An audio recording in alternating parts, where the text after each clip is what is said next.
Bienvenue les astrophiles, avant de commencer cette vidéo, on voulait vous annoncer que du 10 au 28 septembre, on a ouvert une méga promo, une méga réduction aux anneaux de Saturne. Vous avez moins 40% sur chaque commande avec le code fin des temps. Ça vous permet d'avoir l'intégrale, je crois, autour de 180 €, même un peu moins que ça.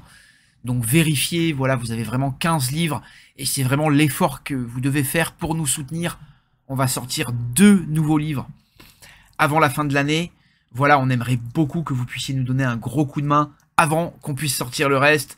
Merci d'avance, toutes les promos sont valables sur les thèmes boursiers, les mugs, mais bien évidemment les livres. Alors merci d'avance pour votre aide, on sera très content de vous envoyer un beau colis avec un petit cadeau dedans. Merci et bon visionnage de la vidéo qui suit. Bienvenue tout le monde, j'espère que vous êtes en forme pour aborder ce podcast et ce thème qui est particulièrement dérangeant. Et le contenu que vous allez voir peut être en fin de vidéo assez dérangeant, assez perturbant. Néanmoins, je pense que c'est important de comprendre ce qui est en train de se passer et l'étape qu'on a franchie sur cet été 2025. C'est pour ça que cette vidéo va faire un résumé du travail que j'ai précédemment fait pour entrevoir ce qui va vraiment se passer autour de ce 20 février 2026, de la prochaine conjonction Saturne-Neptune, qui a marqué également cet été, et autour du 13 juillet 2025. Il faut toujours compter 2 mois avant, 2 mois après chaque date. Et vous avez vu que cet été 2025 a marqué une étape dans la brutalité, dans la violence, dans une forme d'inhumanité, dans une forme de division de la société, dans une forme de retour à un état un peu primaire, à un état un peu sauvage de l'humain, mais aussi à un état violent et animal, qui est très bien décrit par ce signe du bélier, qui est un peu le signe de la violence brute, de la violence primaire, de l'énergie qui s'expulse, du désir violent d'expulser son énergie. Parmi d'autres symboliques, bien évidemment, et c'est finalement la naissance un peu d'un nouveau monde qui se présente sur cet été 2025 et ce début 2026, c'est ce que j'avais vraiment expliqué dans cette vidéo, donc qui date de fin 2024, où j'essayais de mettre en lumière toutes les éclipses qu'il y avait eu dans l'axe Bélier-Balance, toutes les planètes qui étaient passées en Balance, donc il y avait eu le Vénus, Mercure, le Soleil, Mars également qui était passé en Balance sur le printemps en Bélier, sur le printemps 2024, et j'avais dit qu'il y allait y avoir ces cycles Bélier importants, avec la conjonction Saturne-Neptune en Bélier qui arrive sur l'été 2025 et le début 2026. Et ce qui se présente sur cet été 2025 est en quelque sorte un zeste de ce qui va arriver beaucoup plus brutalement entre la fin décembre finalement et la fin avril de 2026, enfin la fin décembre de 2025 et la fin avril de 2026, notamment autour de fin mars, fin avril 2026, où là le Soleil et Mars vont faire leur passage en Bélier et vont activer la conjonction Saturne-Neptune. C'est là où va se matérialiser vraiment ce qui s'est présenté comme un peu un avant-goût sur cet été que l'on vient de passer, donc de 2025. Alors, le réveil noir, le Black Awakening, ce serait un état du monde où les forces sataniques, les possessions démoniaques sont légion, et la brutalité, l'animalité, l'inhumanité seraient en quelque sorte beaucoup plus présentes qu'auparavant, et on aurait une forme de bataille du bien contre le mal et un peu des prémices de ce qu'on appelle l'apocalypse, l'Armageddon, la bataille finale de Dieu contre l'Antéchrist, si ça vous parle un peu ce thème. Et je pense que vous allez voir dans cette vidéo des clés de compréhension pour vous montrer toutes les étapes qu'on a pu franchir. Et j'essayerai de conclure avec non seulement du contenu assez perturbant, assez même explicite. Donc même si c'est pas un contenu facile, c'est un contenu qui va vous permettre de vous réveiller, de vous éveiller à vraiment ce qui se passe, et le processus dans lequel on est tous engagés, parce qu'on est tous sur cette planète, et si on veut faire un monde meilleur, et surtout si on veut vraiment être dans la vérité, et être sur le bon chemin, le chemin du bien, il faut vraiment prendre conscience de certaines choses, surtout dans nos pratiques spirituelles, ésotériques et autres, qui sont, comme vous le savez, toujours très risquées sur le chemin de Dieu. Une chose aussi que je voulais rajouter, c'est que on va un peu moins parler d'astrologie sur ce podcast, mais si vous voulez avoir des infos sur la conjonction Saturne-Neptune en Bélier, j'ai fait 3 podcasts, la conjonction Saturne-Neptune en Bélier, J'ai fait également une vidéo entière sur Neptune et Saturne en Bélier, donc 2 vidéos supplémentaires qui vous permettront de bien comprendre le passage de ces planètes en signe et comment elles peuvent impacter votre thème de naissance selon les positions des planètes au moment où vous êtes né. Voilà, ce qu'on appelle le thème astral. Et là, encore une fois, si vous avez besoin de conseils là-dessus, n'hésitez pas, ce sera un grand plaisir de vous éclairer, de vous aider. Si vous avez besoin de clarté, de choses précises, et de lever certaines ambiguïtés, certains doutes. Parce que n'oublions pas que l'astrologie, elle sert à confirmer des choses que l'on ressent, que l'on pressent, des choses que l'on doute même, et de les mettre en lumière, de mieux les comprendre sur un plan un peu immatériel. En regardant le ciel, on arrive à mieux comprendre ce qui se passe sur Terre. Et évidemment, la prédiction de l'avenir, même si effectivement c'est une science extrêmement complexe, elle peut s'effectuer par l'astrologie, on l'a vu dans mon travail par le passé.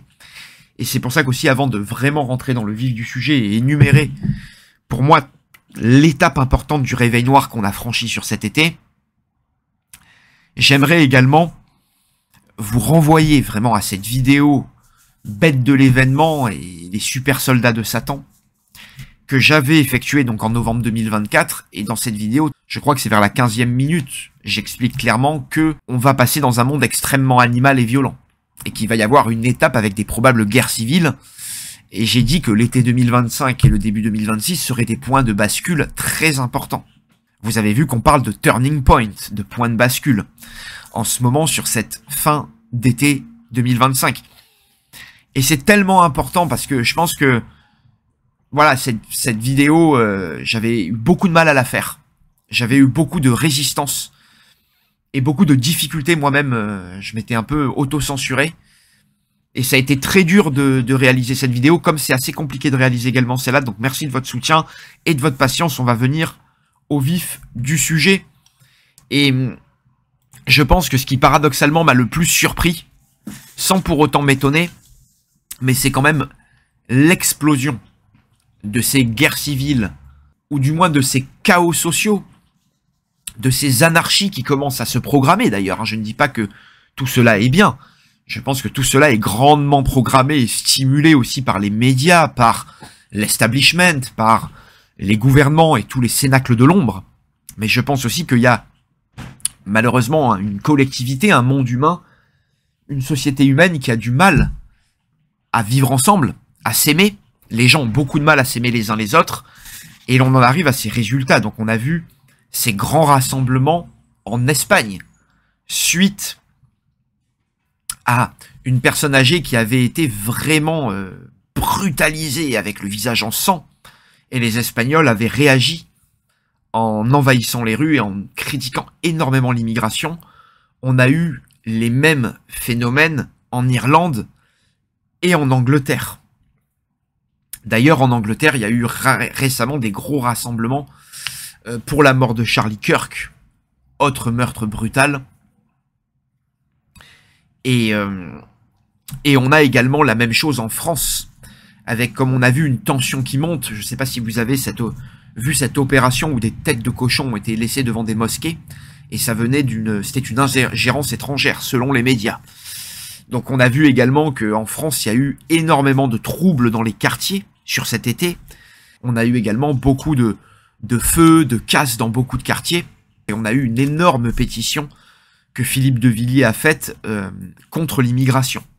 Donc il y a vraiment quelque chose qui est en train de se passer de ce côté-là, et c'est pas étonnant quelque part, parce que c'est des choses qu'on a analysées, qu'on a prédites, qu'on a réussi à dater, et c'est pour ça que je pense que cette période de décembre à avril qui vient va être extrêmement chaude, et ce qui va s'enclencher sur décembre, janvier, février, va massivement chauffer sur mars, avril et le printemps prochain.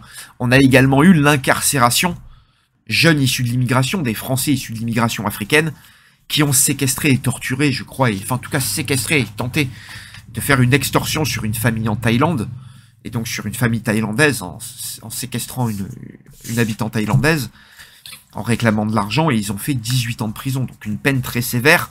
Pour vous donner une indication sur le podcast, une personne a eu une amie à elle, qui a invité des gens dans sa maison, et elle s'est retrouvée séquestrée dans sa villa en Europe. C'était un pays européen. Et les personnes l'ont séquestré, l'ont laissé avec 6 bouteilles d'alcool pendant 24 heures en lui demandant les cordes de sa carte bleue. Et ça a été un réel traumatisme pour elle, et elle n'a eu aucun, on va dire, aucune justice, quoi. Il n'y a pas eu d'emprisonnement, les gens sont encore en liberté. C'est pour vous dire la différence de traitement qu'on peut retrouver dans des pays européens et des pays encore qui fonctionnent au niveau de la loi. Même si, effectivement, la loi et la justice, quand elle s'abat, elle est très lourde. Au niveau de brutalité et de violence, en plus de ces chaos civils qui dégénèrent et qui vont entraîner effectivement de grandes tensions dans notre quotidien, il y a eu Portmanov. Le deuil de Portmanov en live, qui a été l'événement avec une brutalité et une barbarie sans nom. On a eu également avec la plateforme Kik le scandale de Rampage Jackson ou du fils de Rampage Jackson qui a massacré quelqu'un, enfin limite le défigurant. Et ça a été pour moi un pas de plus dans la violence aussi. Et l'assassinat de Charlie Kirk, est également, je pense, un cap dans la violence, où on voit des gens d'extrême gauche qui, pour défendre les droits de la liberté sexuelle et autres, assassinent quelqu'un comme pire qu'une bête, devant ses enfants, devant sa femme. Enfin, on a atteint un niveau de brutalité, et derrière, ce qui m'a choqué, c'était comme dans l'affaire Portmanov, où on a des gars qui payent pour voir quelqu'un souffrir, pour voir vraiment du drama. On a vraiment une clientèle sadique, on est vraiment à la limite de ces darkroom, vous savez, de ces snuff movies, où la légende dirait qu'il y a des films où des gens sont tués en direct, et ça c'est des riches patrons, vous voyez, comme dans les films Hostel, qui paieraient pour voir la torture de personnes, ou pour les torturer eux-mêmes, ou pour voir ça en film. Là, on est dans du Hostel McDonald's, quoi, pour grand public. C'est vraiment la plèbe, où il y avait effectivement quelques joueurs de foot dans l'affaire Portmanov et quelques célébrités, mais c'est la plèbe, c'est les sans-dents qui, le soir en rentrant, regardent ça avec leur famille. Où on avait vu des enfants qui disaient « Je veux voir Bagarre JP ». Enfin, moi, j'ai découvert cette affaire Portmanov, c'est une étape dans l'inhumanité.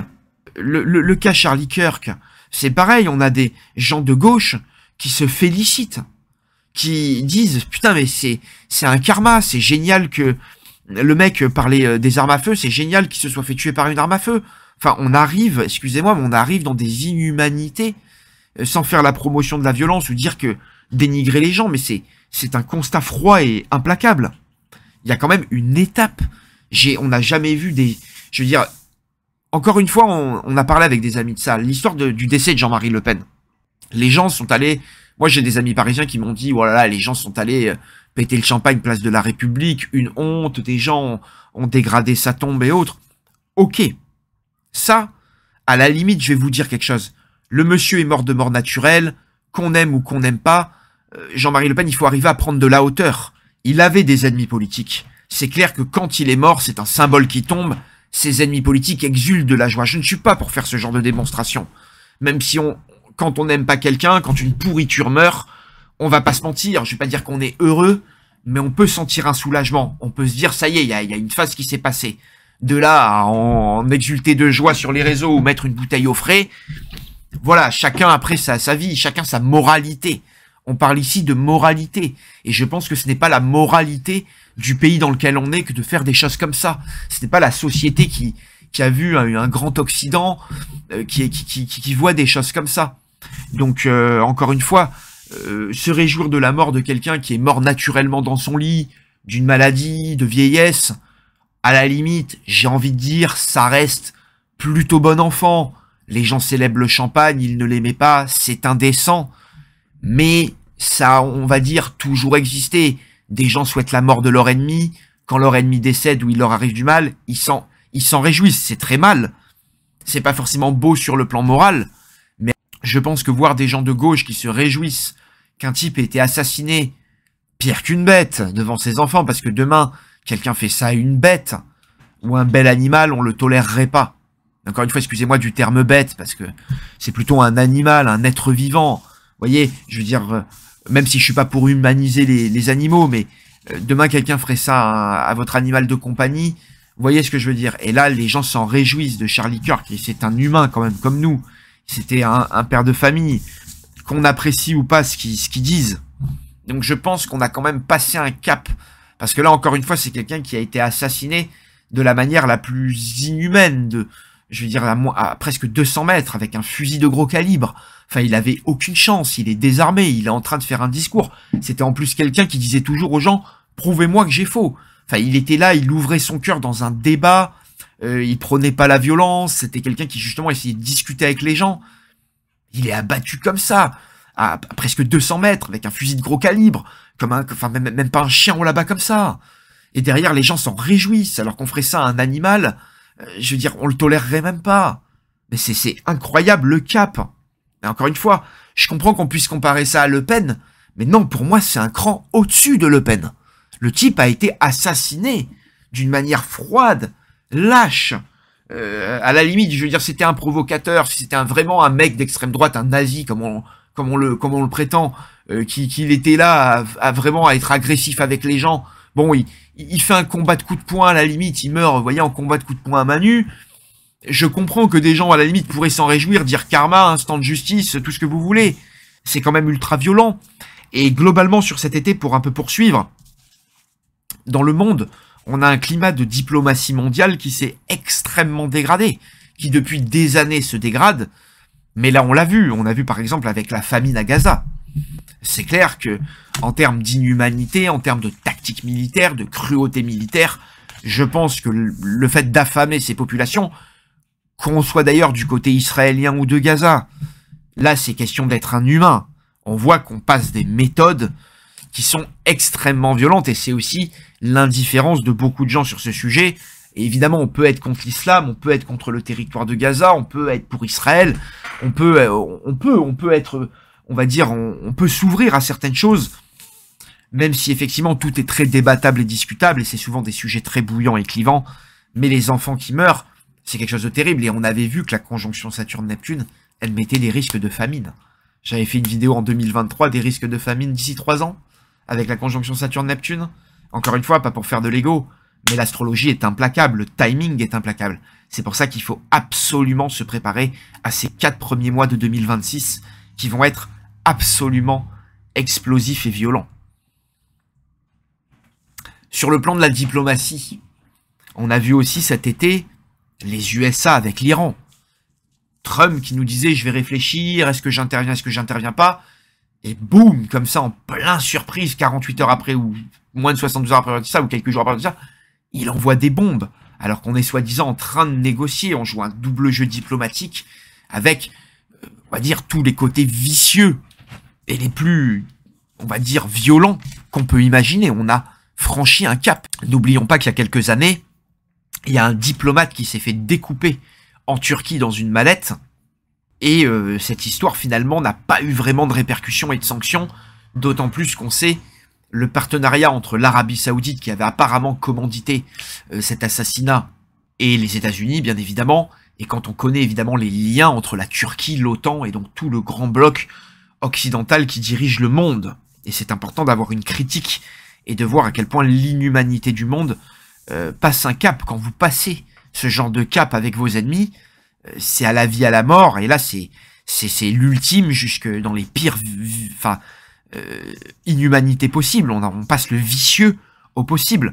On a vu aussi, je pense, un cap très important qui s'est passé en termes de diplomatie internationale avec ce bateau de soi-disant narcotrafiquants dans les eaux internationales qui a été explosé, hein, on peut pas dire d'autre mot, hein, donc qui a été visé par des missiles américains, et donc qui ont été instantanément tués.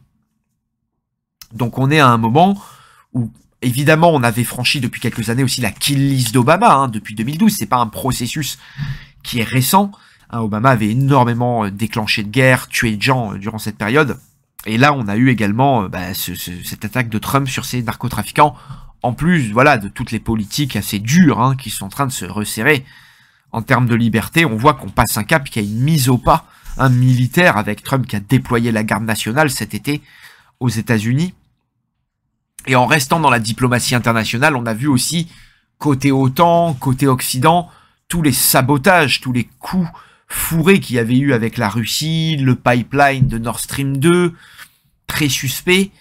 Et là, récemment, ce drone qui tombe en Pologne, qui peut être suspect, d'autant plus que Poutine a en ce moment Mars en maison 12, et on sait que, voilà, il y a le côté occidental qui cherche des casus belli, qui cherche, on va dire, des prétextes pour intervenir, pour raviver la guerre, même si effectivement Poutine et la Russie, on réalise, hein, sur cet été, que l'Ukraine, c'est du costaud, que c'est un problème qui va pas se terminer en 24 heures comme nous l'avait dit Trump.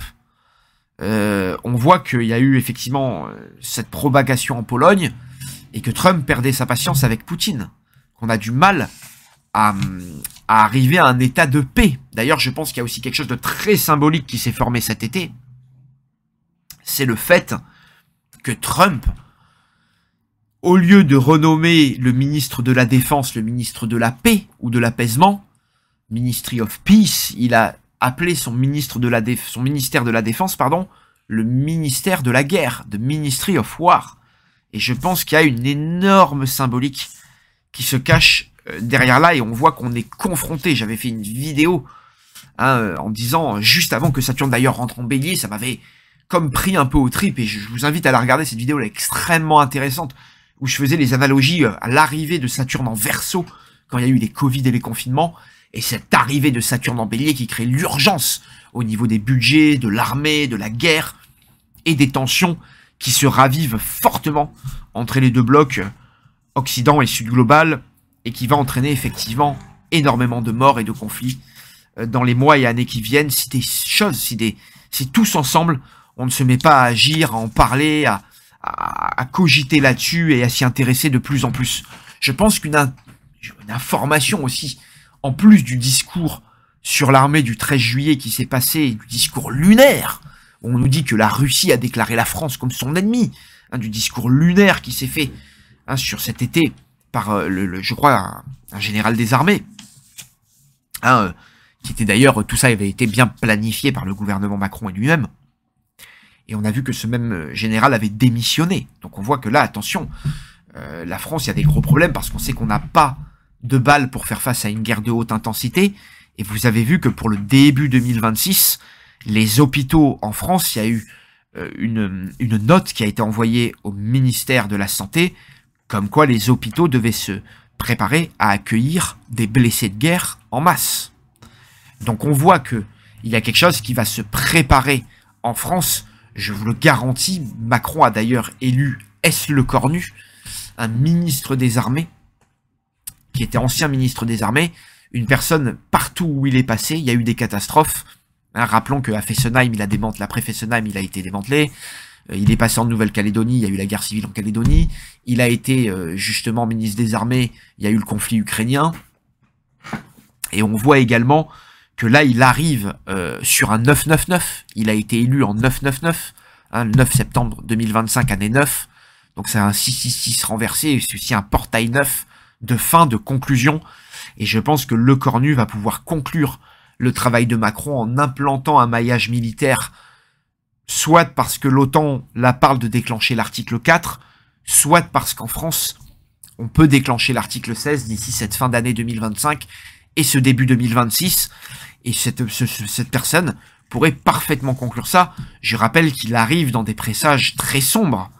En plus d'arriver sur ce portail 999, qui est généralement beaucoup mieux pour terminer que pour démarrer, c'est quelqu'un qui prend ses fonctions sous des sombres présages. Le lendemain, il y a la France à feu et à sang qui est complètement bloquée par des révoltes, notamment à tendance populaire, mais surtout d'extrême gauche, qui sont récupérées, on voit, par les mouvements pro-Palestine, par les mouvements de la Nouvelle-France, et surtout l'extrême gauche. Aussi, chose très importante, et je pense que c'est la clé de lecture qu'il faut avoir ici,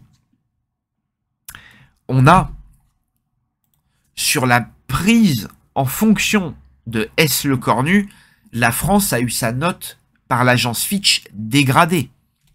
Je rappelle que depuis 2012, on est passé de triple A à A+. En 2012, nous étions en triple A. En 2013, on est passé à A+. En 2015, AA. En 2023, AA-. Et là, nous sommes en 2025 au A+. Donc, il y a une dégradation. On a dégringolé 5 grades. C'est quand même énormément compliqué.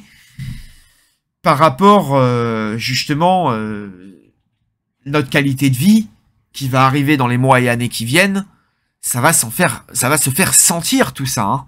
C'est pas des blagues, c'est pas juste des trucs sur du papier, c'est notre vie qui va changer demain. Et rappelons-nous que des astro-woke, des astrologues très mal intentionnés, nous ont annoncé un âge d'or en 2025. Nous ont annoncé une nouvelle terre, quelque chose où on irait beaucoup mieux. J'ai pas l'impression que collectivement, ce soit le cas. Vraiment. Donc je pense qu'aussi elle est très significative, cette note de l'armée qui indique bien qu'il va y avoir éventuellement, en tout cas que le gouvernement se prépare à des mouvements de foule très dangereux, avec énormément de violence, un accroissement de la violence.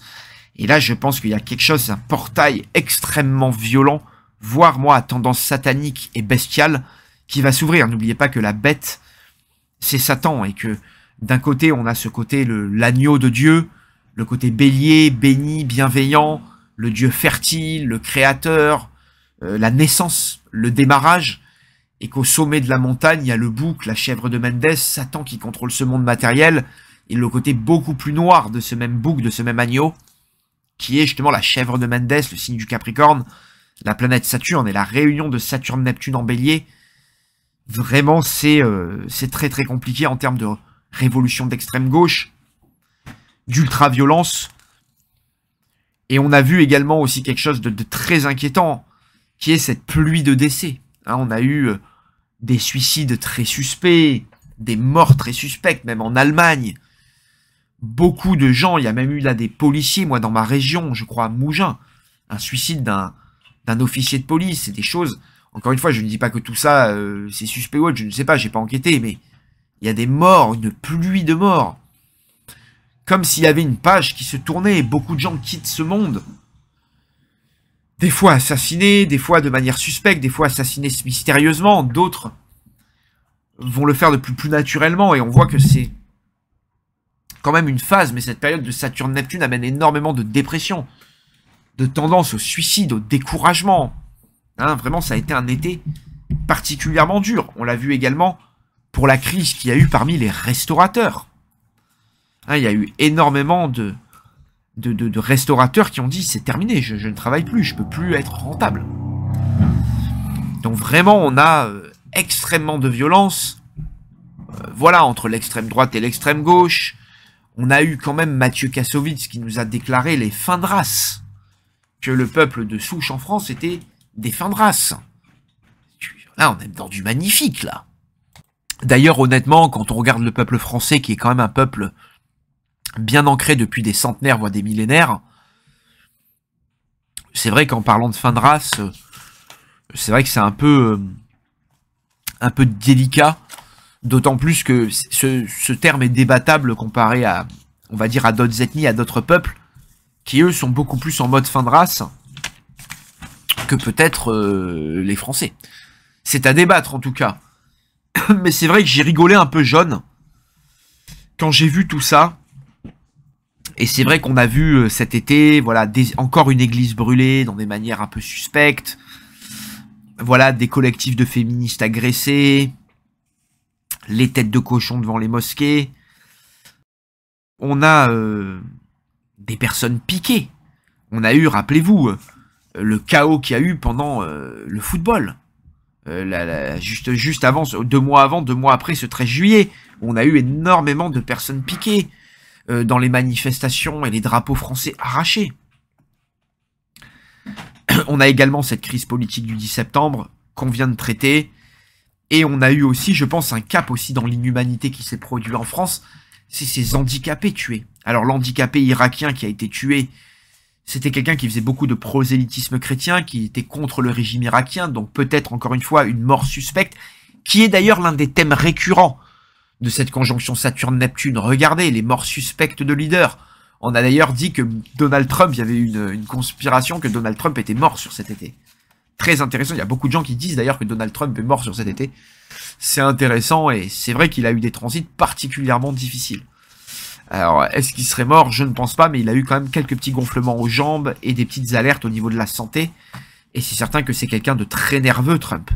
Et il se fait du souci par rapport à la Chine, D'ailleurs, on a vu que dans la réunion de Xi Jinping, Kim Jong-un et Poutine avec d'autres leaders du Sud global, avec une démonstration de force militaire de la Chine, Trump avait vraiment paniqué. Et c'est vrai qu'il est, je pense, angoissé et que ça a un affect sur sa santé. Et il a énormément à gérer. En ce moment, il est surexcité par rapport à tout ce qu'il est en train de faire. Pour revenir à cet Irakien et à cette mort suspecte, qui pourrait être une mort de service secret ou pas, encore une fois, une enquête de police, si elle est bien faite, le prouvera.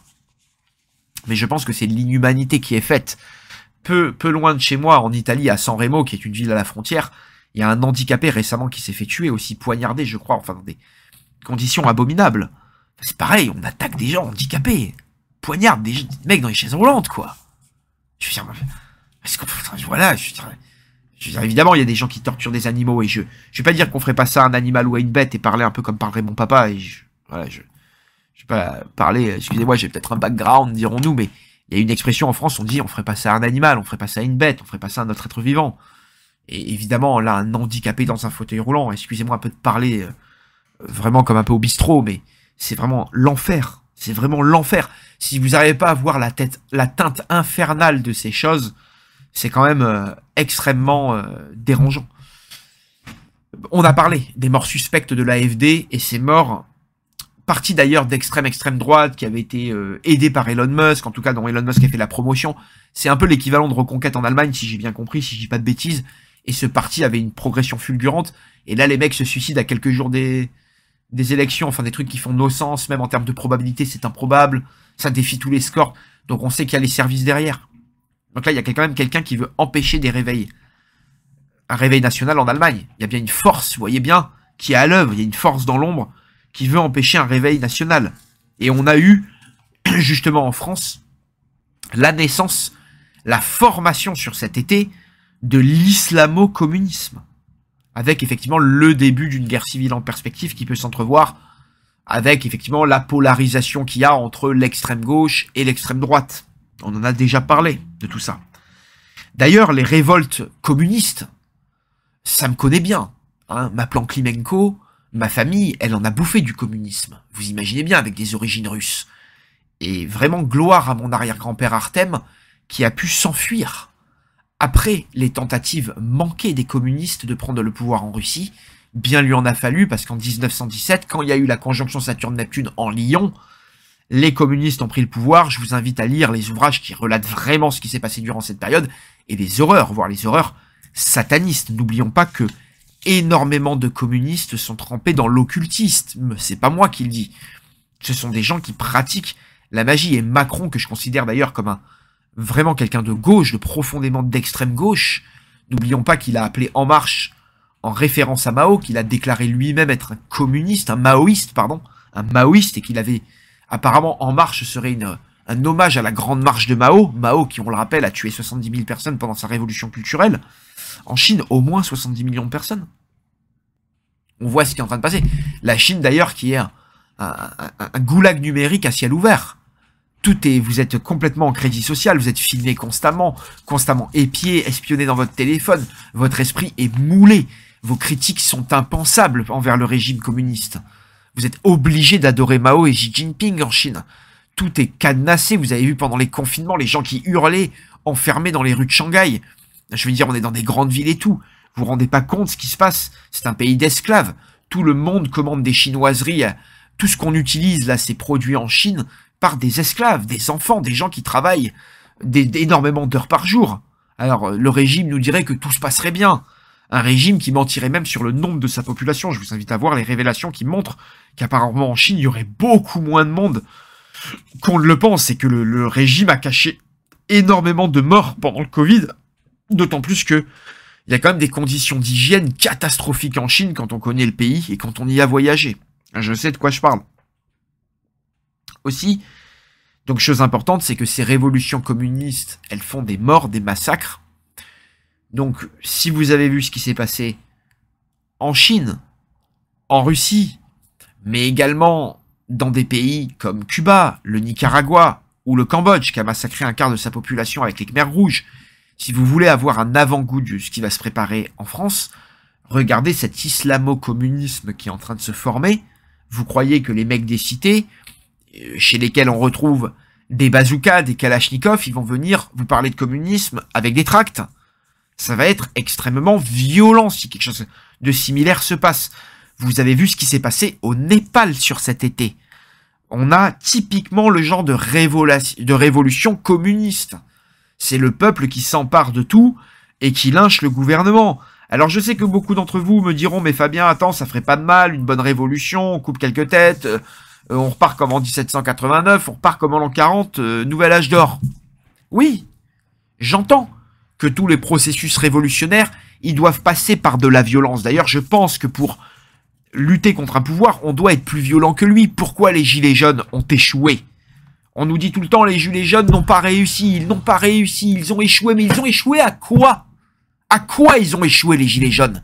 À être plus violents que le pouvoir en place. Ils ont échoué à être plus violents que Macron et son pouvoir. Ils ont échoué à être plus forts. C'est une question de force et de violence. Et le signe du bélier, c'est la force brute. C'est la violence pure, c'est la violence primaire. C'est pour ça qu'on est dans ce processus de violence brute, de violence primaire, qui met un coup de poing sur la table. Et on voit ce qui s'est passé au Népal, c'est extrêmement violent. C'est des révolutions qui ne laissent pas le pays intact. Donc attention, en France, ce qui se prépare, d'autant plus qu'il y a maintenant tout le risque interne qu'on a vu du basculement démographique. N'oublions pas que les cadors de la politique nous ont annoncé le risque du basculement démographique comme étant le plus grand risque. N'oublions pas qu'une guerre civile, c'est pire qu'une guerre mondiale. C'est pire qu'une guerre. Une guerre civile, c'est une guerre sans repos. C'est une guerre qui n'en finit jamais. Quand un pays passe par une guerre civile, il a énormément de mal à s'en remettre. Et c'est toujours le basculement vers la tyrannie. N'oublions pas qu'après la guerre civile et la terreur française, et les génocides en Vendée, on a eu Napoléon. N'oublions pas qu'après chaque république, on a eu une dictature militaire. Première, deuxième, troisième et quatrième république. La cinquième ne fera pas défaut. Je pense que là, le chaos et l'anarchie qui va se développer et se consolider de plus en plus entre cet été et ce début d'année 2026 va amener peut-être Macron à déclencher l'article 14. Cependant, il peut y avoir aussi la possibilité, comme il y a de moins en moins de soutien aussi sur ces forces de l'ordre, on voit que c'est une période, l'été 2025, qui a fait défection chez les forces de l'ordre. En France, il y a beaucoup de gens qui sont... On voit des articles, des interviews qui passent où les forces de l'ordre commencent à se désolidariser du pouvoir. Et ça, c'est un facteur historique. Quand quelque chose comme ça se passe, il peut y avoir des renversements et des coups d'État. Donc on n'exclut pas qu'entre cette fin mars et fin avril, il peut y avoir un coup d'État. Un coup d'État par rapport à des décisions que pourrait prendre Macron entre novembre et fin janvier. Entre fin novembre et fin janvier. Donc watch out, accrochons nos ceintures et regardons ce qui peut se passer sur cette période. N'oublions pas que on parle du danger domestique. Il y a un grand danger domestique en France et en Europe. On a vu que d'ailleurs il y avait presque 100% de probabilité qu'une guerre civile explose dans l'un des 5 pays européens qui a été fait par une étude sur cet été 2025 justement qui est tombé, où on voit qu'il y a de plus en plus de possibilités qu'une guerre civile explose. Aussi quelque chose qui pourrait provoquer la défection des forces de l'ordre, c'est qu'il va y avoir le procès de Naël au début 2026. Donc on voit que ce qui se présente sur cet été va se manifester fortement en été 2026, et on a vu que si le policier était emprisonné, les forces de l'ordre n'allaient plus faire leur travail, donc il y allait avoir une explosion de la violence, et un monde sans foi ni loi, et que si finalement c'était le prisonnier qui était relaxé, on aurait probablement les quartiers en feu. Donc je pense que cet événement aussi qui va être lié à la conjonction Saturne-Neptune, parce qu'on a eu l'annonce de la date du procès, je crois sur cet été 2025, et on aura justement ce procès probablement sur les 4 premiers mois de 2026, en tout cas un verdict ici, peut-être, qui va peut-être d'autant plus mettre le feu aux poudres sur une situation interne déjà qui n'aurait même pas besoin que ça, sachant que des nouveaux Naël peuvent arriver. On a également vu sur cet été les révoltes sociales qu'il y a eu en Suisse. Un pays tranquille, la Suisse, qui a eu son Naël, qui a eu son explosion également. Aussi, je pense que le conflit interne est présent en Europe, de guerre civile, de chaos, de morcellement des populations et des territoires. On en avait déjà parlé quand on voit aussi les votes qui se sont faits aux législatives françaises, on avait dit, est-ce une élection ou un morcellement, un début de partition? Et c'était effectivement un début de partition, et on voit que c'était un début de guerre civile, et on n'a pas pu mieux prédire que ça. En fait, les événements qui sont passés, et on a vu que chaque étape de notre travail avait son étape, parce que effectivement, quand vous êtes on va dire, j'ai envie de dire un singe fou, et que vous êtes quelqu'un qui n'a plus les codes spirituels, qui n'a plus les codes de raison, qui ne discerne plus les choses correctement, vous ne voyez plus ce qui se passe, et c'est pour ça, restez branchés jusqu'à la fin de vidéo pour bien discerner ce qui est en train de se passer, et la force qui est derrière tout ça, parce que ce n'est pas une force matérielle et humaine, et comme dit la Bible dans Éphésiens 6.2, on ne lutte pas contre des choses matérielles, mais on lutte contre des principautés, contre des forces spirituelles très mauvaises qui sont dans des hauts lieux, et qui possèdent justement les forces qui essayent de faire du mal sur la terre. Alors une autre chose aussi qui est craint aussi pour la France et le monde occidental en général et l'Europe, c'est quand même la réunion du Grand Est, ou du Grand Sud global, avec, on l'a vu là, une grande démonstration, comme on l'a dit plutôt un peu dans la vidéo, de Xi Jinping, qui s'est affiché avec Poutine et Kim Jong-un, et qui d'ailleurs parlait d'organes transplantés, de vivre jusqu'à 150 ans, de transhumanisme, d'organes imprimés et autres. Ils sont complètement aussi là-dedans.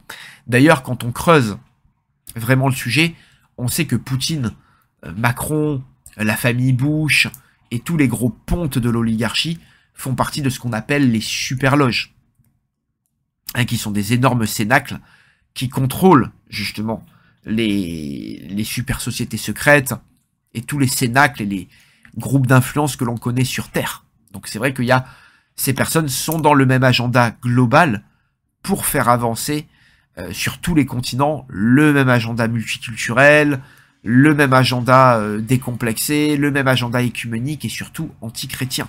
Ça c'est très important. Il faut bien comprendre que ce qui caractérise toutes ces personnes, c'est le rejet du christianisme. C'est pour ça qu'attention, si vous êtes chrétien, le réveil noir, vous avez vu qu'il a été dirigé contre les chrétiens. Charlie Kirk, c'était un chrétien. N'oubliez pas, et aussi c'est l'information qui vient de sortir sur cet été, enfin, qui est en train aussi de se propager, c'est que la vraie minorité du monde, c'est les Blancs. Les Occidentaux, les Européens, Américains occidentaux, sont maintenant seulement 7% de la population. Donc qui est la minorité? Qui devient la minorité sur Terre à protéger? C'est aussi quelque chose à débattre. Et quand on parle de possession démoniaque, de bêtes de l'événement, de super soldats de Satan, il y a eu un événement sur cet été qui a aussi complètement marqué la communauté chrétienne. C'est cette petite église baptiste qui s'est vu un fou débouler, un tueur transgenre, qui a énormément bouleversé, on va dire, le monde chrétien.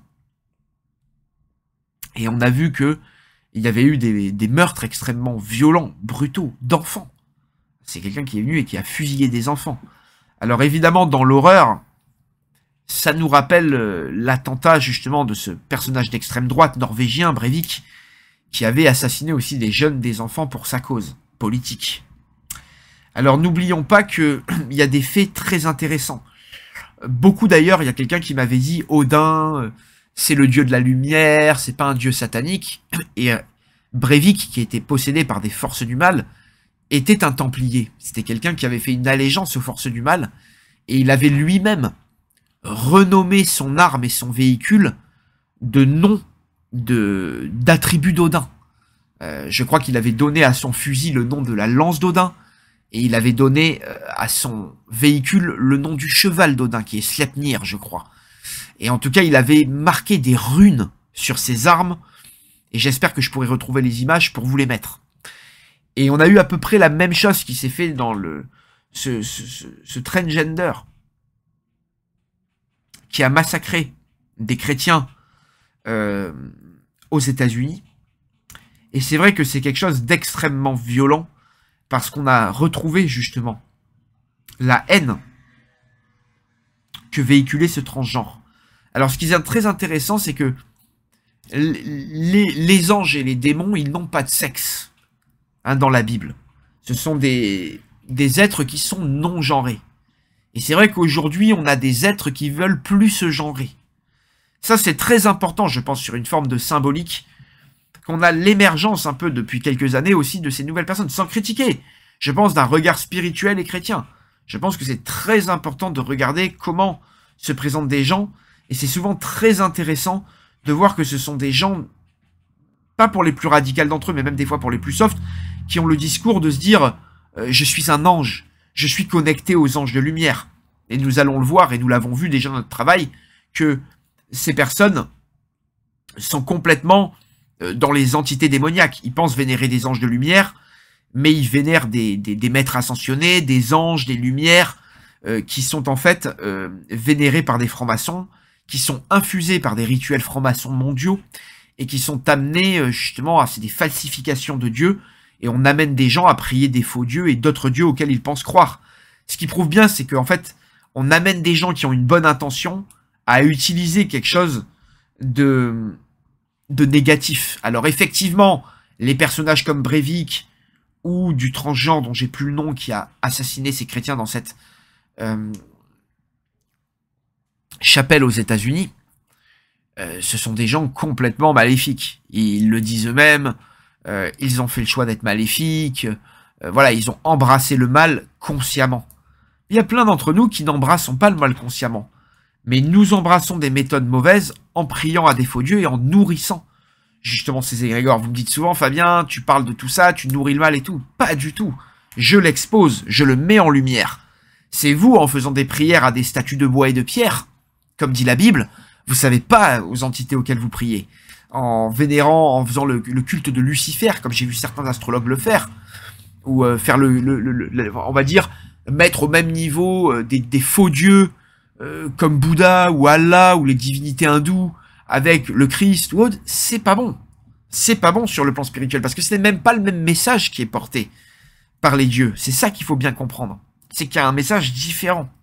Alors là, ce que vous allez voir, c'est quand même perturbant, parce que ce monsieur, lui aussi, il avait inscrit sur son chargeur pour les enfants. Il va tuer des enfants, et on voit bien que sur le chargeur, il inscrit, il y a une intention de tuer. Je veux dire, c'est quelqu'un qui marque ça. Il marque aussi, c'est un discours qu'on voit beaucoup chez les gens qui ne sont pas sauvés, chez les dépravés, mais chez les gens qui vont griller en enfer parce qu'ils n'ont pas la vision de Dieu. Ils n'ont pas vu la marque de la bête, ou même s'ils l'ont vu, ils font le choix de s'en foutre de tout ça.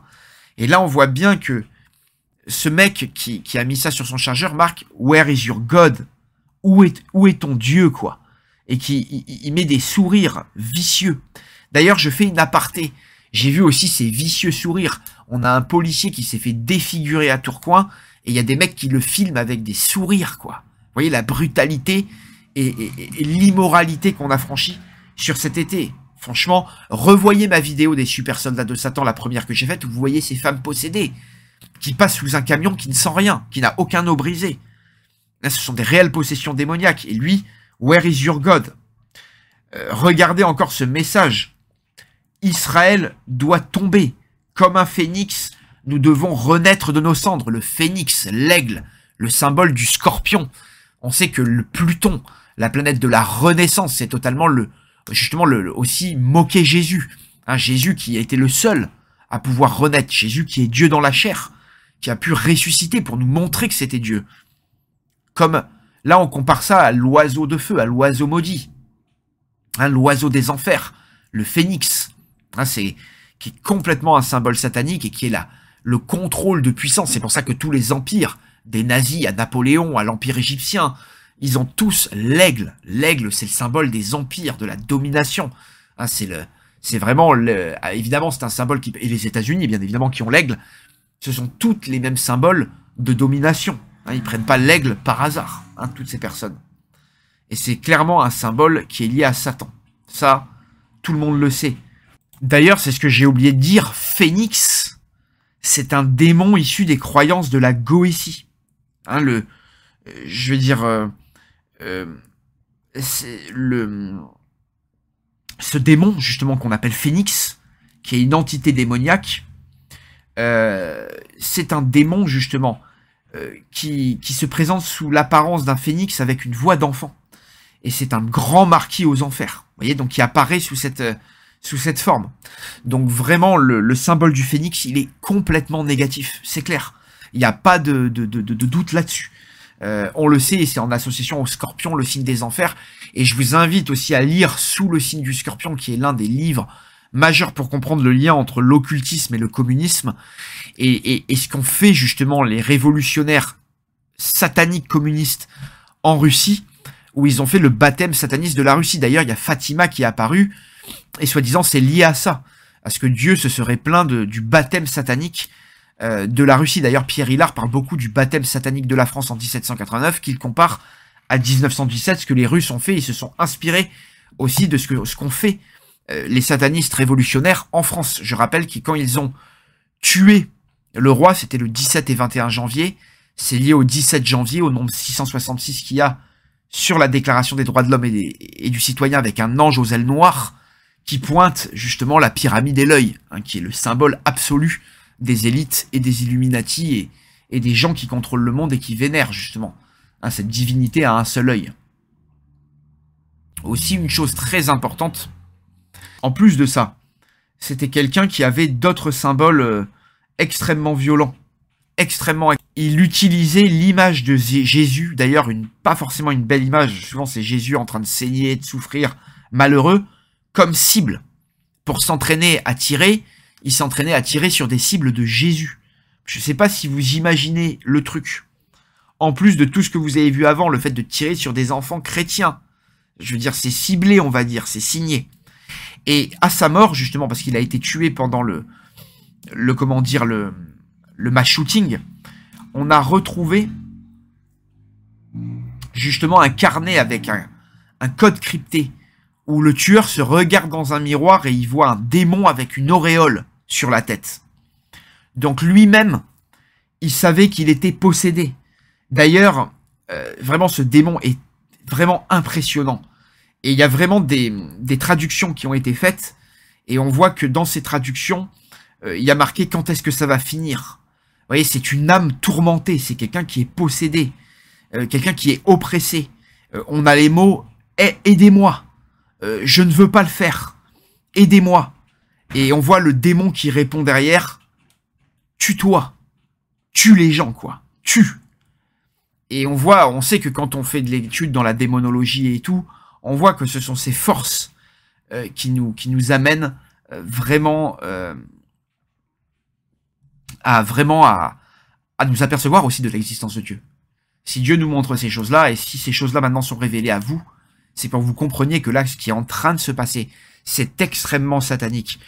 Et la clé de compréhension maintenant, c'est que le monde occulte en France, les astro-woke, tous les astrologues d'extrême gauche qui vous vendent la transsexualité, la transidentité, ou qui ne la critiquent pas, qui vous font la promotion des sociétés multiculturelles et racistes.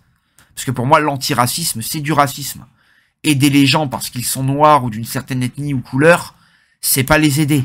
C'est pas leur faire du bien. C'est justement mal les considérer. C'est les considérer selon leur couleur.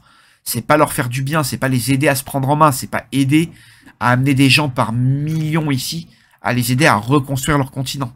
Donc je pense que tous les astrologues qui ont fait la promotion de cette gauche immonde, imbuvable, dénuée de raison, avec également la promotion d'une spiritualité qui est un magma, une bouillie imbuvable, qui mène les gens vers la confusion, vers le tâtonnement, voire même l'inclarté. Il n'y a pas de vérité, il n'y a pas de clarté, il n'y a pas de compréhension de sa vie. On laisse sa vie aller. Le réincarnationnisme, qui est du bouddhisme dans le texte. La plupart des astrologues sont des bouddhistes. Ils mettent du Bouddha sur les trucs, ils vous font leur tirage de cartes sur un Bouddha. Mais est-ce que vous le toléreriez s'ils feraient ça avec la croix du Christ ou des trucs musulmans? Vraiment, enfin, la promotion d'autres religions est imbuvable. Alors que la chrétienté, c'est notre culture européenne. Elle est fondamentalement liée à la culture chrétienne. L'art chrétien, l'art de tout européen, les églises, tout ce qu'on a bâti, les tableaux, la science, la manière dont on a dirigé nos nations. Je rappelle que le roi Louis XVI, qui a été décapité, avait refusé la mitraillette, qui est une invention française. Il avait refusé que ses soldats aient une arme qui puisse tirer plus de 23 balles par minute. Et on l'a décapité en nous le montrant comme un tyran, un bourreau, un inhumain. Aujourd'hui, tous les tyrans du monde qui font partie de super loges ont des armes qui tirent 350 balles par seconde. Enfin, je déconne, mais je pense que la cadence des munitions, c'est autre chose que 23 balles par minute. Louis XVI, il était contre ça, et aujourd'hui, les leaders sont tous surveillés par ces armes, utilisent ces armes, qui sont des armes de boucherie massive. Les rois chrétiens s'étaient mis contre une telle manière de tuer. Parce qu'on va dans le contre-nature, justement. N'oublions pas que sur cet été, il y a également la loi de l'euthanasie qui s'est faite. Et si vous critiquez cette loi, si vous empêchez quelqu'un de vous euthanasier, vous pouvez être passible de prison. Voilà où on en est. Donc je pense vraiment qu'avec tout ce que vous venez de voir là, sans compter aussi que ce que je voulais terminer, c'est que c'est pas ce seul mec qui a tué Breivik qui sont possédés par des entités païennes et non chrétiennes. Et je veux terminer sur les Astro-Woke, et après je terminerai là, mais vous voyez bien que c'est un gloubi-boulgap spirituel dans lequel Allah égale Shiva, Shiva égale Jésus, tous les dieux égale la nature, la création égale le créateur, Gaïa égale la création, et le créateur, c'est n'importe quoi. Il n'y a rien qui est clair. Le bien n'est plus le bien, le mal n'est plus le mal, et on est toujours dans « je ne juge pas ». Je suis un astro-woke, je suis pas là, on n'est pas là pour juger, on n'est pas là pour faire de la politique. Donc en se désintéressant de la politique, vous êtes gouverné par vos inférieurs. Comme vous disait Platon il y a plus de 2000 ans, vous n'avez pas beaucoup évalué, je pense que vous avez même régressé. Et en plus de ça, vous priez des faux dieux. Vous êtes plus du tout dans la clarté chrétienne. Les démons, vous les voyez pas. Il y a aussi ça, c'est l'inexistence des démons qu'il y a dans l'ésotérisme actuel. Où sont les démons ? Qui vous parle des démons ? Qui vous les montre ? Qui nous montre ça ? Qui vous montre vraiment le Christ ? Et ces gens qui sont entraînés vers ces démons, vers ces fausses trucs, vers ces faux dieux, vers ces pratiques contre nature, qui nous mènent justement à une société contre nature. Donc je pense qu'il y ait un éveil massif. Et je pense que cette vidéo fera partie de ça. Et encore une fois, c'est pas ce seul tueur des baptistes, parce qu'en plus, je vous cache pas que, pour moi, le courant chrétien qui est le plus proche de ma vision chrétienne, c'est les baptistes. Moi, voilà, j'ai été sauvé par un pasteur baptiste. J'ai croisé un pasteur baptiste qui m'a sauvé, qui m'a ouvert à la vérité du Christ, qui m'a fait lire la Bible comme jamais des catholiques ne me l'avaient fait lire. Il m'a repris ligne par ligne la Bible.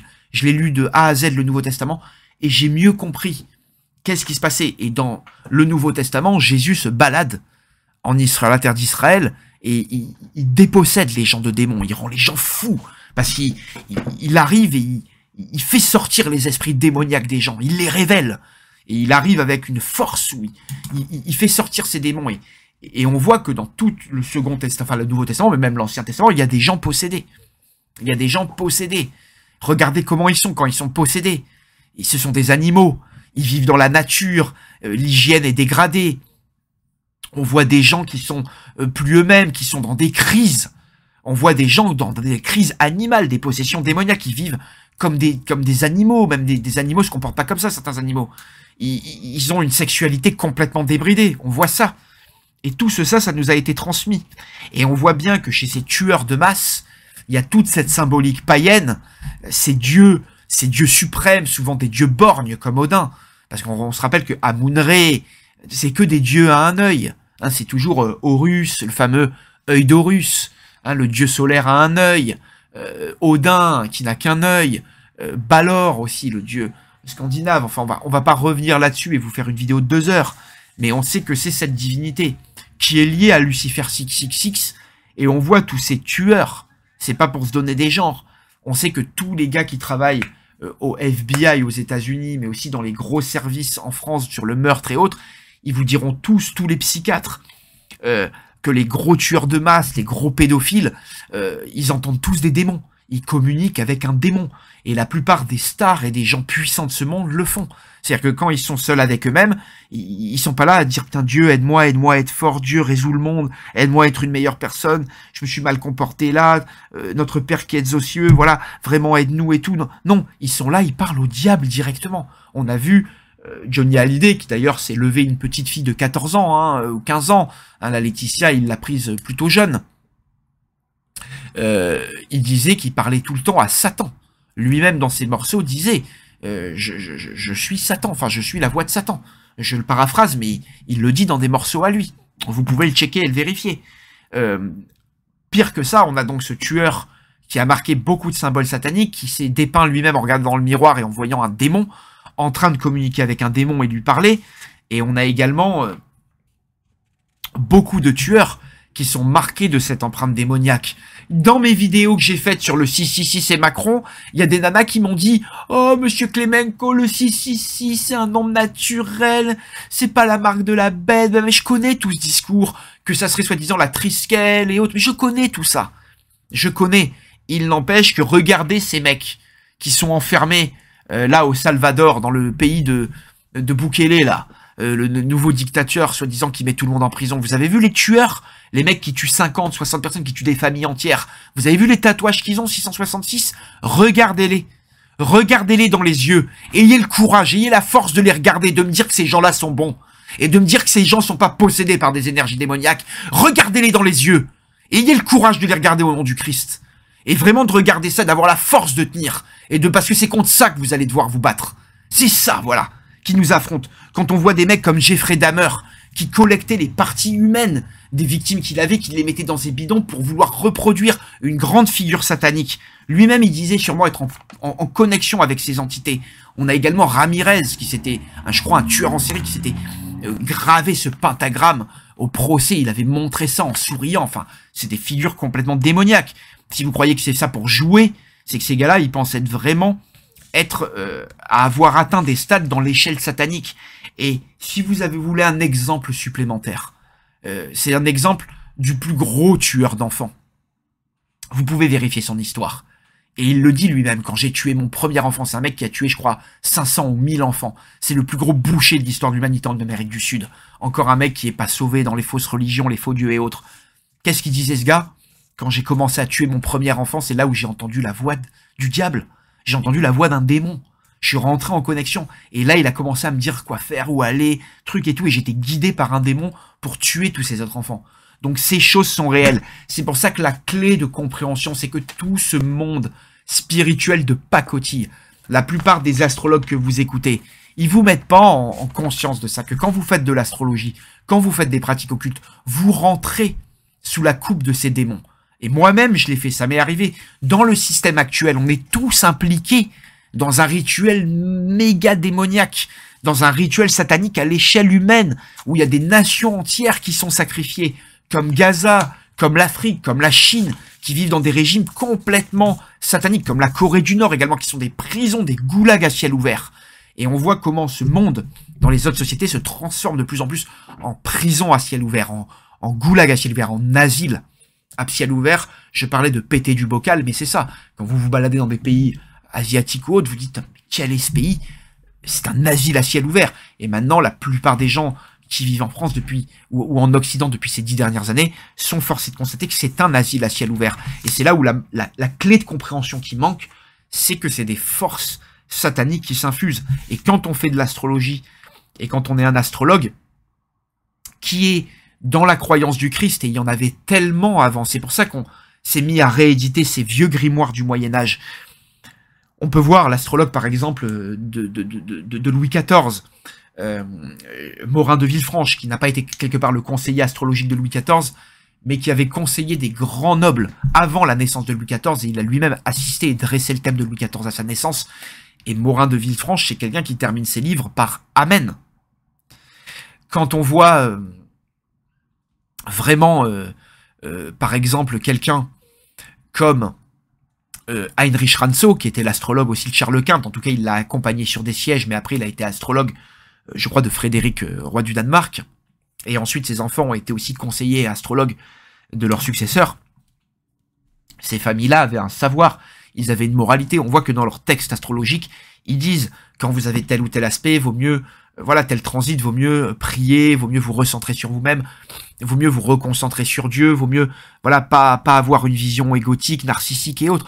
Et on voit que le système actuel d'astrologie, il occulte totalement l'existence des démons, des possessions démoniaques, de ce qui fait en fait le fondement de notre culture, la grandeur de notre culture.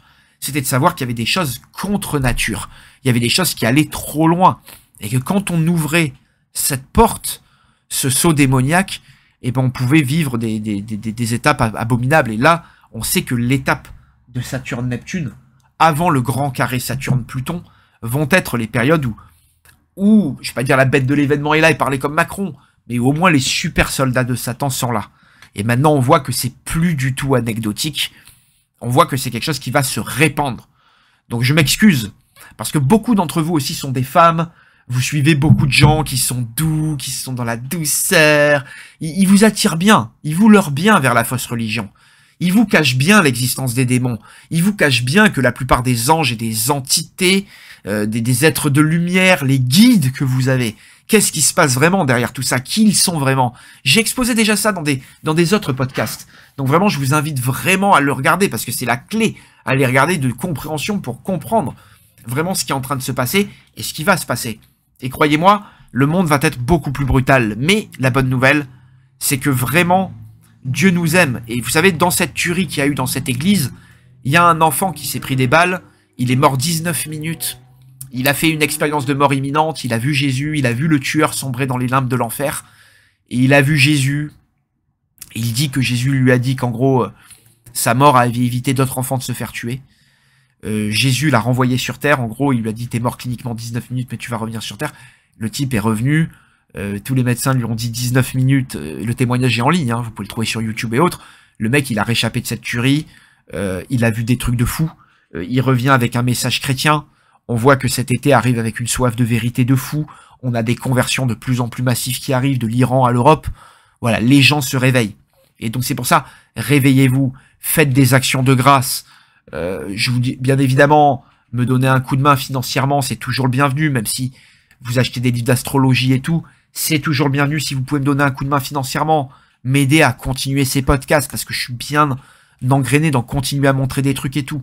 Mais vraiment pareil, des bonnes actions, prenez soin de vous, spirituellement, et arrivez à faire le discernement. Parce que si je pense que il y a une grande notion qui est expliquée dans la chrétienté, qui n'est pas expliquée dans le monde spirituel, c'est que ce monde spirituel, l'ésotérisme, l'astrologie nous vend, en fait, ça va pas dans cette vie, vous faites un peu de travail, mais vous en faites pas, ça sera mieux la vie d'avant. Ou ça va pas dans cette vie, c'est à cause d'une vie d'avant. Donc on n'est plus dans cette vie d'ici. Et on sait que les hommes ne meurent qu'une fois. La Bible nous le dit, les hommes ne meurent qu'une fois. Ce qu'on voit, c'est que après la mort, il y a le jugement. Et après le jugement, on est avec ou pas avec Dieu. C'est où on est avec Dieu et on va au paradis, ou on est sans Dieu et on va en enfer, dans les limbes de l'enfer, le tourment éternel. Et beaucoup d'entre vous, beaucoup d'entre nous vont aller en enfer. Parce qu'on s'est pas éveillé sur ça. Et on n'aura pas été du côté de Jésus, on n'aura pas été du bon côté de la vision des choses. Parce que ce que l'œil voit, c'est pas ce que le cœur et ce que Dieu voit. Et Dieu, il voit les choses de l'intérieur. Qu'est-ce qu'on a fait, qu'est-ce qu'on n'a pas fait, qu'est-ce qu'on aurait pu faire, qu'est-ce qu'on n'a pas fait. Et c'est pour ça que ce qui est très important, c'est de comprendre que ce monde spirituel dans lequel on est, il nous montre pas ça. Il nous montre pas aussi cette grande notion qu'il y a dans le christianisme, qui est la notion de sauver et la notion de dépraver. Hein, il y a ceux qui sont sauvés, ceux qui sont vraiment conscients et qui sont sauvés et ils ont des tourments. Attention, c'est pas parce qu'ils sont sauvés qu'ils pêchent pas. C'est pas du tout ça. C'est pas des saints, c'est pas des anges sur terre. C'est les gens qui sont sauvés. C'est les 144 000 qui va rester à la fin du monde. N'oublions pas qu'aussi la Bible, elle a un message fort parce qu'elle nous dit complètement ce qui va arriver. Elle nous parle du gouvernement mondial, qu'il va y avoir un tyran qui va subjuguer le monde en vendant la paix, mais que ça sera la guerre de partout, qu'il y aura la 666 sur tous les objets qu'on consomme, qu'on pourra plus acheter ni vendre sans avoir la marque de la bête, qu'il y aura un gouvernement mondial globalisé, que quand les gens mourront, les gens seront pas tristes parce que quelqu'un meurt, mais parce qu'ils peuvent plus faire de commerce avec lui. On le voit ça dans l'Apocalypse. Si vous lisez le livre, c'est dans le texte, avec tous les miracles, évidemment, toutes les apparitions qu'il y a.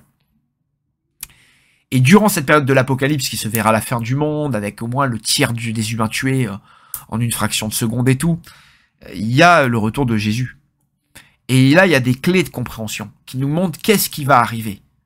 On voit bien que la tournure du gouvernement mondial et tout, elle est réelle. La Bible nous l'annonce. Donc vraiment, là encore une fois, on est moins dans le tâtonnement. On a effectivement, quelque part, un redressement spirituel qui est en train de s'effectuer avec Saturne-Neptune. On voit que toute cette spiritualité de matière, c'est je suis bien, je suis une bouddhiste, je suis une astrologue, parce que j'ai une maison bien décorée et tout, je suis bien, non, parce que j'ai... Non, mais c'est pas ça. Jésus, il était qu'avec des drogués, des mecs mâles, des pecs possédés, il traînait qu'avec des thugs. C'était pas la belle vie. C'est pas ça, la voie chrétienne. C'est pas être bien moi, c'est pas s'aimer que soi. C'est aimer les uns les autres. C'est sacrifier sa personne. Ce que les gens sont plus capables de faire. On voit qu'on est dans une société nombriliste. Les gens sont ultra tournés vers eux-mêmes. Le selfisme. On n'est même plus dans l'égoïsme, on est dans le selfisme. Toujours se filmer, toujours se mettre en lumière de partout. Enfin, si on n'en peut plus, quoi. Les gens se prennent tous pour des stars de cinéma, quoi. Et vous verrez d'ailleurs, le mot image et magie. Hein, les gens sont dans l'image, ils sont dans une forme de magie. Mais ils ne sont pas dans la réalité. Et ce qu'effectivement l'œil voit, c'est pas ce que le cœur sent. Et ce que le cœur sait et voit. Et le cœur, lui, il sait. Lui, il sent. Ce cœur de l'humanité, surtout en Europe, il sent depuis maintenant 10, 20, 30 ans que ce gloubi-boulga, que ce charabia spirituel, que ce syncrétisme entre l'hindouisme, la chrétienté, le réincarnationnisme, ça ne mène nulle part. Moi, il n'y a pas une personne que j'ai croisée qui était saine mentalement et qui avait cette manière de penser. Il n'y avait pas une personne qui fonctionnait normalement et qui pensait comme ça. C'est clair. Quand vous croisez des chrétiens, là, il y a une différence. C'est clair, quand vous croisez des pasteurs, des chrétiens, des gens qui sont vraiment en Christ, vous voyez la bénédiction qu'ils ont dans leur vie, le bonheur, leur famille remplie, les enfants, les petits-enfants, la joie, les familles soudées, les fêtes de famille. À l'inverse, vous voyez le reste, les familles non soudées qui se battent les uns contre les autres, les pères en rivalité contre leurs fils, les frères et sœurs qui se déchirent, les enfants qui renient leurs parents. On est vraiment dans ce monde décrit par la Bible, dans ce chaos total. C'est pour ça que vraiment sauvez votre âme, cultivez la notion de sauver et autres, et vraiment si vous avez besoin d'en débattre, on va bientôt en débattre. Parce que tout ça maintenant on va le mettre sur la table, on va en parler, on va vraiment mettre ce qu'il faut pour poser et pour vraiment mettre tout en lumière. Parce que comme il dit dans l'évangile de Marc, je le paraphrase et je m'excuse, mais c'est en gros ça, c'est que tout ce qui a été caché doit être mis en lumière maintenant. On doit le montrer. Et l'étape de Saturne-Neptune va amener un grand chaos. C'est pour ça, préservez-vous et faites attention à vous, parce que là, vous voyez vraiment que ça passe une étape. Ça passe à une étape, et protégez-vous, parce qu'en face de nous, ce ne sont pas des mots, ce ne sont pas des gens, ce ne sont pas de la chair. Ce sont des forces spirituelles à l'œuvre, très démoniaques, très maléfiques, et il va falloir lutter contre elles. C'est pour ça, vous revêtir d'une armure de foi, d'une grande force spirituelle pour lutter contre tout ça, et y faire face. Et le mieux que vous puissiez faire, c'est avoir du courage, c'est demander à Dieu de vous aider, de ne pas avoir peur, c'est de ne plus faire de rituels de magie, de ne plus faire de faux rituels, de ne plus être dans une spiritualité de matière qui montre, qui se prouve, mais dans une spiritualité d'esprit. C'est aussi ça, je pense, qui fait vraiment la différence entre la religion chrétienne et le reste, c'est ce fameux Saint-Esprit, qui est l'une des 3 formes de Dieu avec Jésus et le Dieu, on va dire, céleste du paradis. C'est ce Saint-Esprit qui constitue le 3e pan de la Trinité chrétienne et qui, lui, nous vivifie. C'est cet esprit qui est en chacun de nous, ce Saint-Esprit qui peut venir en chacun de nous et nous réveiller et nous montrer la vérité. Et la clé, c'est qu'on ne peut pas être sauvé si on n'a pas croisé un sauvé. Moi, les gens qui se disent « j'ai été sauvé par Dieu et tout », j'y crois pas. Tu peux pas être sauvé si tu n'as pas croisé quelqu'un de sauvé. Quelqu'un qui a sauvé ton âme et qui t'a sauvé. Et donc, il faut rencontrer quelqu'un qui est éveillé au Christ et qui a pu renaître grâce au Christ. Et là, voilà, t'es sauvé et tu avances dans la vie avec beaucoup plus de clarté et tu mets de côté les faux dieux et autres. Et j'en vois beaucoup d'entre vous qui sont revenus de tout ça. D'ailleurs, j'avais même fait une vidéo une fois sur les démons et autres. Et il y avait une astrologue qui avait, Let's Talk Astro d'ailleurs, qu'on embrasse très fort, qui avait arrêté l'astro. Donc je sais pas ce qu'elle est devenue, d'ailleurs, mettez-le moi en commentaire. N'hésitez pas à me mettre d'ailleurs en commentaire tout ce que vous avez pensé, si vous appréciez ce que j'ai fait là dans cette vidéo et tout, dans ce podcast puissant, qui fait vraiment un récapitulatif important pour la prochaine étape et la suite. Voilà, protégez-vous et vraiment merci encore de vos abonnements, de vos commandes. On a une grande promotion en ce moment, fin des temps, jusqu'à la fin septembre. Profitez-en, je vous embrasse très fort. À très bientôt, au plaisir de vous voir et à très très vite. Fabien, il se fait chier à tout détailler, les transits, les périodes, les machins, les aspects, les trucs. Il se casse le cul à vous faire des vidéos comme ça, bien carrées. Allez voir. Moi, j'ai pas le temps de faire ce qu'il fait. Et puis lui, il le fait bien, il est bien spécialisé dans le truc. Surtout l'astro mondial, tu touches vraiment bien là-dedans. Alors, ça, c'est top, quoi. Donc, n'hésitez pas à aller vous abonner chez Fabien. Là, vous allez avoir plein de détails astro. Et on t'embrasse, poto. Tiens, on va te faire de la pub. Donc Fabien, les copains, il a une maison d'édition spécialisée dans l'astrologie avec des bouquins super. Ça s'appelle Les Anneaux de Saturne. Donc si vous êtes dans l'astro, que vous voulez des bouquins de haute qualité, eh ben vous allez ici. Je vous ai mis dans le chat. Ok. Antares, ça faut lire ça. Georges Antares, ça faut lire. Volgin, faut lire. Ça c'est top. Enfin, c'est les auteurs que j'aime bien, hein, évidemment. Hein. Ptolémée, bon, c'est un peu la base. Ah, il a carrément tapé les mugs et tout. Fabien, putain, t'es un ouf.